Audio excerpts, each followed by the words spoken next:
Agora sim, vamos entrar na sexta-feira. O título da sexta-feira, como eu havia lido no começo, é o modelo da igreja primitiva. Qual que era o modelo da igreja primitiva? Não é diferente disso, irmãos. O modelo foi estabelecido e o que Pedro, Paulo, João fizeram foi seguir esse modelo. Qual é esse modelo? É o que nós vemos em Atos 2. No versículo 42, o que diz ali?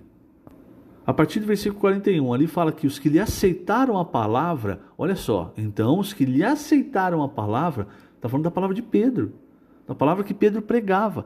Os que aceitaram a palavra de Pedro, que era a palavra de Deus, foram batizados, havendo um acréscimo naquele dia de quase 3.000 pessoas. E essas pessoas perseveravam, aí agora o versículo 42, perseveravam na doutrina dos apóstolos e na comunhão. O que é isso? É receber, aqui a palavra doutrina na verdade é ensinamento.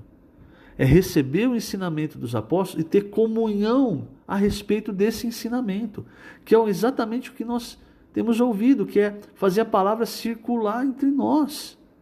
Porque essa palavra é como a circulação da corrente sanguínea, que leva os nutrientes e expele as toxinas.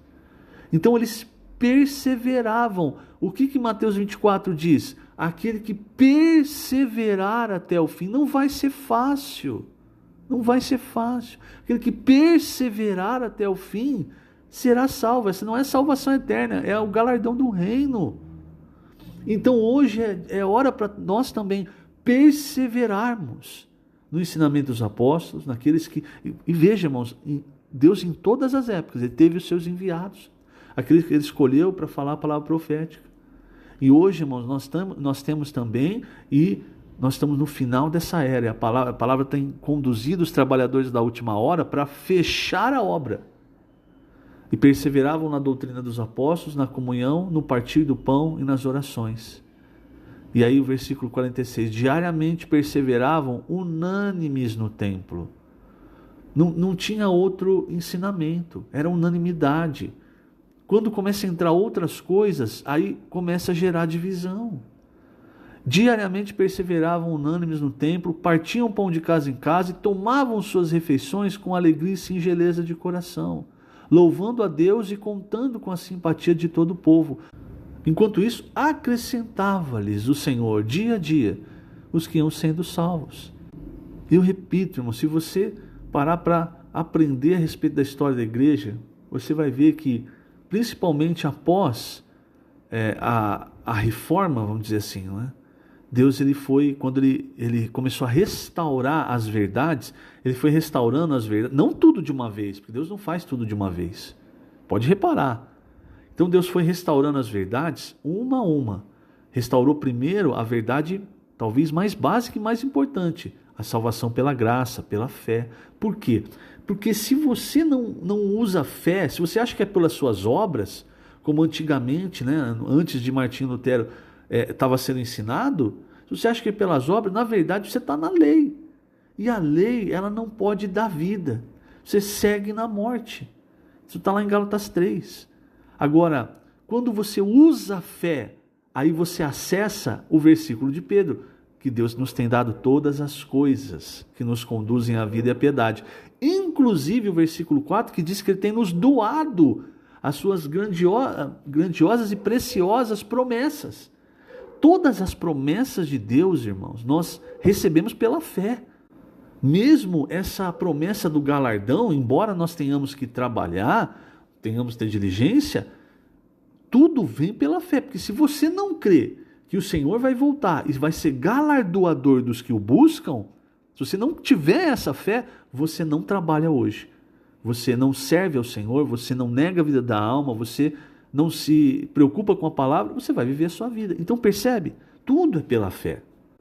Então, após o Senhor levantar Martinho Lutero, restaurar essa verdade, foi restaurando outras verdades ao passar do tempo. Ele, por fim, restaura, lá com Atmani, no século passado, né?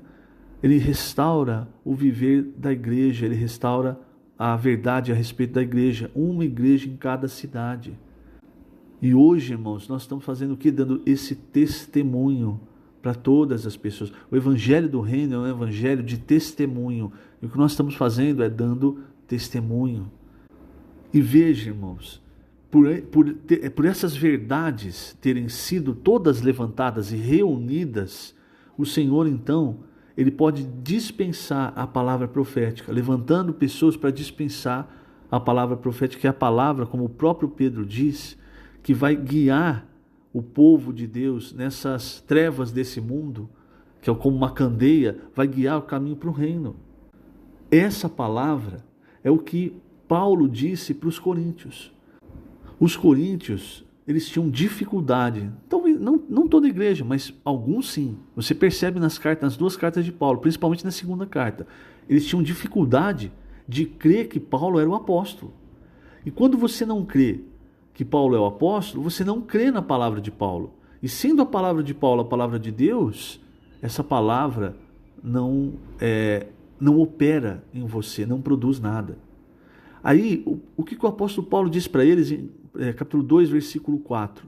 Ele disse: a minha palavra e a minha pregação não consistiram em linguagem persuasiva de sabedoria. Muitos pregadores hoje têm isso, linguagem persuasiva de sabedoria. Isso, no máximo, vai convencer você de algo, mas não vai operar o poder de Deus na sua vida. Então, eu vou repetir. A minha palavra e a minha pregação não consistiram em linguagem persuasiva de sabedoria, mas em demonstração do Espírito e de poder. É isso que faz a palavra profética. Ela traz para nós o Espírito e o poder de Deus para gerar a obra de Deus, para que a vontade de Deus seja realizada. O que acontecia na igreja primitiva, assim como nós chamamos as primeiras igrejas, na verdade a primeira igreja, a igreja em Jerusalém, o que acontecia ali era isso. Note, eu vou voltar lá em Atos 2, o versículo 41. Então, os que lhe aceitaram a palavra de quem? Palavra de Pedro, a respeito do que Deus deu para ele, do que ele viveu com o Senhor Jesus, da pregação que o Senhor ensinou para eles, da revelação que o Senhor deu a eles. Então, essa palavra gerou algo. Naquele dia, 3.000 foram batizados e acrescentados à igreja. E a partir de então, esses 3.000 e todos os outros perseveravam no ensinamento dos apóstolos e na comunhão a respeito dessa palavra. Quando Satanás viu isso, irmãos, ele percebeu, não adianta mirar na palavra logos. O que eu preciso é fazer cair a palavra rema. Então, o que eu tenho que fazer cair? O ensinamento dos apóstolos. O que eu tenho que derrubar? O ensinamento dos apóstolos. E foi como ele começou a trabalhar. E como você derruba o ensinamento dos apóstolos? Com outros ensinamentos. Ensinamentos conflitantes. É o que Paulo fala em 1 Timóteo, para Timóteo. Ele diz que eu deixei você aí em Éfeso para admoestar as pessoas a que não ensinem diferentemente daquilo que eu estou ensinando. Ou seja, não tragam ensinamentos estranhos, nem se ocupem com fábulas e genealogias sem fim, que antes promovem discussões do que o serviço de Deus na fé, do que a economia de Deus na fé. É assim, derrubando a palavra profética, o ensinamento dos apóstolos, que Satanás conseguiu começar a introduzir a degradação na igreja. E se você olhar o que nós temos hoje no cristianismo, a situação atual é essa. Eu vou finalizar, irmãos, lendo página 34, último parágrafo. Esses versículos nos mostram que a igreja precisa ter comunhão do ensinamento dos apóstolos. A igreja prospera, multiplica e cresce graças ao ensinamento dos apóstolos. Louvado seja o Senhor, pois o Espírito nos tem conduzido a isso. Então, logo recebemos uma palavra do Senhor, seu conteúdo é colocado nos panfletos de imersão, nos gritos de guerra, e essa palavra constitui conteúdo de nossa comunhão. Assim, sinais, milagres e prodígios voltaram a acontecer em nossos dias, porque entre nós o Senhor tem liberdade para agir. É isso, irmãos. É isso que o Senhor quer. Liberdade para que Ele possa agir. E lembre-se, Deus tem nos dado todas as coisas que conduzem a vida e a piedade. Para quê? Para a gente ser conduzido a chegar ao reino, certo? Agora imagina, diante do tribunal de Cristo, se eu for reprovado e disser assim para o Senhor, mas Senhor, igual aquele de um talento disse, né? Não, enterrei, né? Porque o Senhor é homem severo. Então imagine eu dizendo para o Senhor, mas Senhor, eu não tinha como ser vencedor. E aí o Senhor falando assim, mas eu dei tudo para você. Inclusive a palavra profética para te ajudar. Como naquele dia o Senhor falou, se você não conseguiu multiplicar, peça ajuda aos banqueiros. E não pediu ajuda para ninguém. Pelo contrário, Deus deu, Ele rejeitou. Nós não podemos ser esses, irmãos, que rejeitam as coisas que Deus nos deu, nos doou, que conduzem à vida e à piedade.